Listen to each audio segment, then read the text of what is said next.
a continuación y en estos momentos nos acompaña José María Viñals, director del Máster en Relaciones Internacionales del IEB y socio de Square Patton Box. José María, muy buenas tardes. Hola, muy buenas tardes.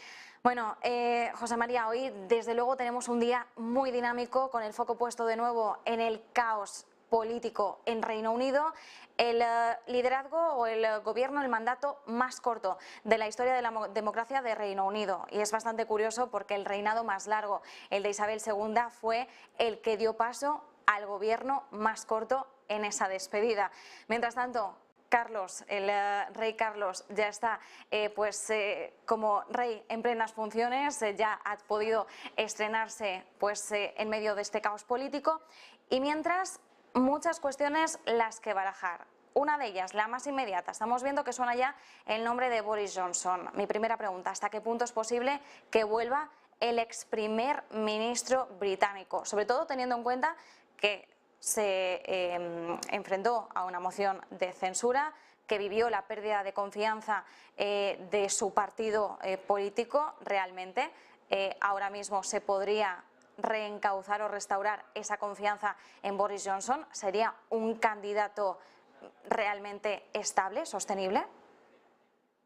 ¿Por qué no? Es decir, Boris Johnson dimitió, en efecto, por presiones dentro de su propio partido, por escándalos privados que todos conocemos, aquellas fiestas en época de pandemia, en época de luto, cuando la reina Isabel perdió a su marido.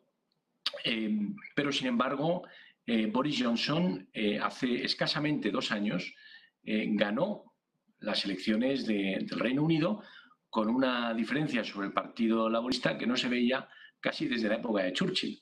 Por tanto, tenemos a un líder del Partido Conservador que podría no haber dicho su última palabra. Y es más, dentro del Partido Conservador y después de estos 45 días de Liz Truss, hay muchos Tories que empiezan a echar de menos la época y la estabilidad de Boris Johnson, aunque a nosotros desde el continente nos parezca mentira. Así que vemos a los Tories echando de menos esa estabilidad que sí planteaba Boris Johnson. Además, también aquí, José María, hay una cuestión bastante importante y aquí podríamos apuntar directamente a la indefinición del Brexit. Y hemos visto cómo desde David Cameron hasta a día de hoy con Liz Truss ha sido una de las cuestiones que ha ido desbancando a uno y otro. David Cameron, Theresa May, Boris Johnson fue el que más se pudo mantener en esta cuestión, pero ahora Liz Truss también haciendo aguas a este respecto. ¿Qué peso va a tener también el proceso del Brexit de cara al próximo líder Tory? Bueno, muy probablemente el próximo líder Tory, ya sea Boris Johnson, ya sea el candidato Sunak o ya sea Penny Mordaunt, todos tienen como común denominador que son partidarios del Brexit y que tienen una carrera como euroescépticos. Por lo tanto, se siente quien se siente en la silla de Downing Street número 10, probablemente vaya a ser un euroescéptico. Yo creo que el Partido Conservador ha comprado ya el Brexit. La sociedad inglesa está cansada ya de lo que fue todo este proceso, primero de votación y luego de negociación eterna con Europa. Se tomó una decisión, la gente quiere mirar adelante y volver a abrir ahora la caja de Pandora de si vuelven o no vuelven a la Unión Europea o si vuelven a abrir debates que no sea el de Irlanda del Norte, que ya es casi una cuestión de orgullo nacional, pues bueno, sería un atraso y desde luego que aquellos que van a votar probablemente la próxima semana al próximo primer ministro no van a favorecer con sus votos. Rishi Sunak, Penny Mordaunt, Boris Johnson y algún nombre más que pueda ir surgiendo a lo largo de las próximas horas, de los próximos días, ¿quién crees que tiene un perfil más afín para alzarse finalmente con el liderazgo? Bueno, Rishi Sunak es un viejo conocido en la política británica porque fue el secretario de Hacienda o el ministro de Hacienda, ¿no?, de Boris Johnson, y justo unas semanas antes de que Boris Johnson tuviera que dimitir y acorralado por el Partygate, presentó su dimisión para presentarse a las primarias del partido Tory y sucumbió frente a una Liz Truss que arrastró con ese programa que luego ha sido su propia tumba y que los mercados no han comprado, pues la que lo venció. Por lo tanto, Rishi Sunak sería el relevo natural, más que nada porque las primarias del Partido Conservador han sido hace poco tiempo. No obstante, Rishi Sunak tiene adversarios dentro del Partido Conservador y Boris Johnson, que es un caballo ganador eterno dentro del Partido Conservador, podría tejer esas alianzas contrarias a Rishi Sunak para, si lo desea presentarse, pues ser el nuevo primer ministro. No obstante, hay poco tiempo. Boris Johnson, toda esta crisis lo coge fuera del país, parece que está en el Caribe, tendría que volver rápidamente, tendría que postularse, tendría que desempolvar algunos de los planes económicos y de futuro que debía de tener en Downing Street en su mandato y hacer una oposición, pasar por algún debate con Rishi Sunak y arrastrar a la mayoría conservadora. No obstante, no olvidemos que quien está decidiendo el próximo primer ministro de Gran Bretaña es unos miles de afiliados del Partido Conservador. Dentro de menos de 2 años son las elecciones generales. Por lo tanto, habrá que ver si Rishi Sunak o bien Boris Johnson, cuál de ellos tiene un perfil más adecuado para pasar esa nota de corte dentro de 2 años. Recordemos que el Partido Conservador viene de una mayoría histórica y que probablemente el Partido Laborista, que se ha reformado, que tiene un nuevo liderazgo, que tiene nuevas medidas y políticas, le pilla mucho más fresco a la hora de enfrentarse a los Tories en 2 años.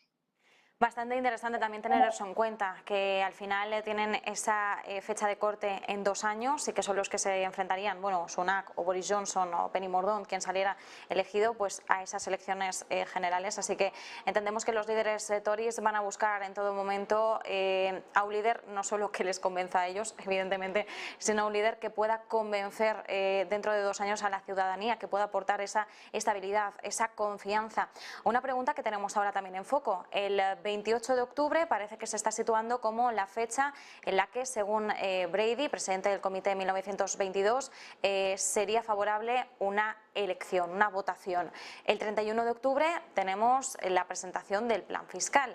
¿Qué es lo que sucede ahora con el plan fiscal que iba a entregar Jeremy Hunt? Que, por cierto, hemos conocido que Jeremy Hunt, por el momento, no parece que se vaya a postular entre esos candidatos. ¿Va a seguir siendo Jeremy Hunt por mantener cierta estabilidad, cierta progresión, el que entregue este nuevo plan fiscal el 31 de octubre? ¿Se va a intentar mantener ahora este gabinete recién formado de Hacienda, de Finanzas, para no desajustar mucho esto? Porque nos decías, bueno, probablemente tengan que desenvolver ya también algunas medidas económicas del pasado archivadas en Downing Street, pero claro, ¿se va a intentar mantener este equipo recién formado además? Bueno, yo creo que hasta el 31 de octubre se van a mantener las jerarquías del Ministerio de Hacienda, aunque solo sea por puro patriotismo y ya que el nuevo canciller, que el nuevo primer ministro elija a su canciller del Tesoro, ¿no?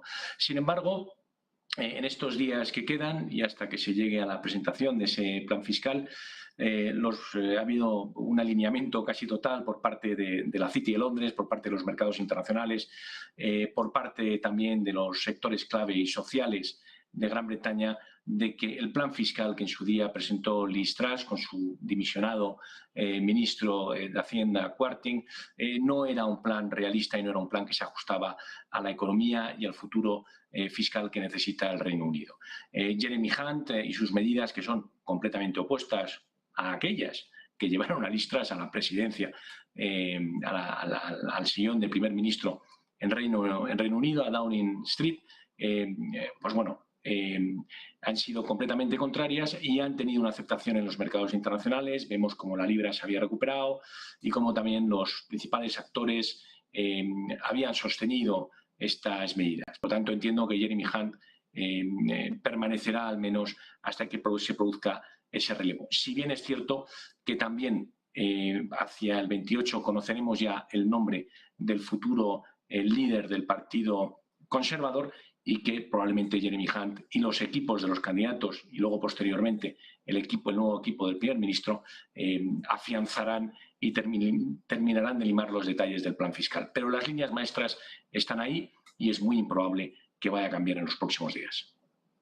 Ahí están las líneas maestras y mientras tanto también una pregunta que nos hacemos en estos momentos es si de alguna forma estos cambios políticos le influyen de alguna manera al Banco de Inglaterra. Bueno, el banco, toda esta situación de tormenta perfecta se ha producido por múltiples motivos, ¿no? Reino Unido tiene una tasa de inflación de alrededor del 10%, también tiene unos datos macroeconómicos que no son nada buenos y las perspectivas no son favorables. Es verdad que estamos viendo ahora lo que son los efectos a medio plazo de lo que fue la salida del Reino Unido de la Unión Europea, lo que ya veníamos diciendo, lo que ya veníamos explicando. También es verdad que ha habido gobiernos demasiado cortoplacistas en sus medidas económicas, pensando en elecciones o pensando en consolidar su posición de primer ministro porque hubieran sido elegidos por congresos y no por elecciones generales. Y bueno, estamos viendo que se ha producido un escenario completamente que hubiera sido imprevisible cuando el Reino Unido estaba en la Unión Europea. El Banco de Inglaterra ahora mismo tiene que proteger la libra ha estado en mínimos históricos.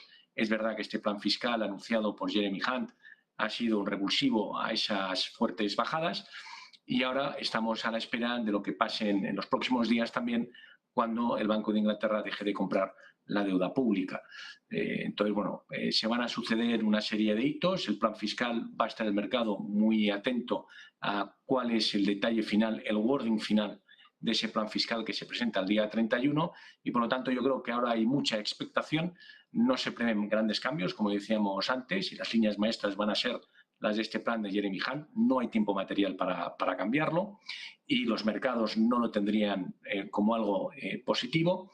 Y bueno, y entonces estamos ahí, estamos en una situación compleja. Es cierto, como bien apuntas, que el Banco de Inglaterra ahora mismo, como órgano independiente, tiene que dar estabilidad y es parte de su función institucional dar estabilidad en tiempos difíciles y terremotos políticos como los que estamos viviendo.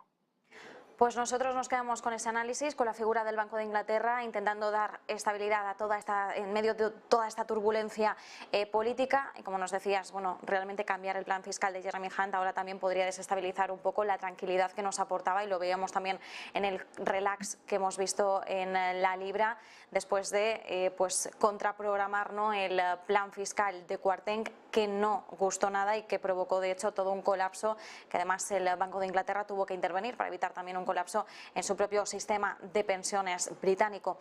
Nosotros nos quedamos con todo esto, con este escenario que además bien sabemos que en las próximas horas, en los próximos días va a ir evolucionando y va a ir cambiando todo el tablero geopolítico y en este caso el geopolítico británico. José María Viñals, como siempre, muchísimas gracias. Un placer, buenas tardes y sobre todo buen negocio. Buen negocio. Y nosotros nos vamos a la voz de